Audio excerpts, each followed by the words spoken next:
In today's video, I'm going to teach you how to rename a folder inside GitHub without forking. If you find this useful, consider subscribing and liking the video. Alright, let's dive right in.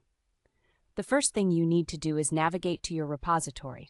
This is the specific GitHub repository that contains the folder you want to rename.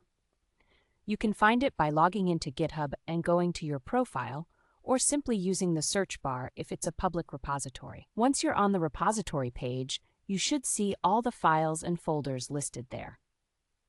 Now that you're on the repository page, we need to access the web editor. A quick and easy way to do this is by pressing the full stop or period key on your keyboard. Yes, just hit that key while you're on the repository page. This action will open up the GitHub web editor interface, which is quite handy for making quick changes without needing to clone anything to your local machine. Next, let's locate the folder you want to rename. On the left-hand side of your screen, you'll find the Explore section. This is essentially a navigation pane that lists all the files and folders in your repository. Scroll through this list until you find the specific folder whose name you want to change. Once you've located it, you're almost there. The next step is to rename the folder. To do this, simply right-click on the folder that you want to rename. A context menu will appear with several options. One of these options will be Rename. Go ahead and click on that.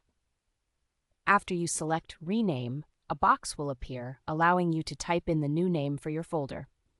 Take your time here to make sure the new name is exactly what you want it to be.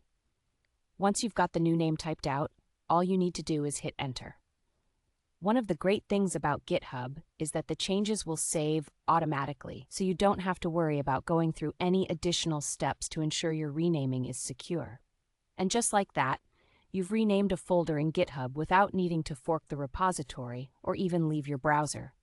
To recap, remember to first navigate to your repository, then press the period key to open the web editor. After that, locate your folder using the Explore section, right-click on it, select Rename, type in your desired name, and hit Enter to save your changes automatically. It's really that simple. And there you have it, a quick and efficient way to rename a folder directly on GitHub. No excess steps and no need to get complicated. If you enjoyed this tutorial, don't forget to hit the like button and subscribe for more helpful tips and tricks.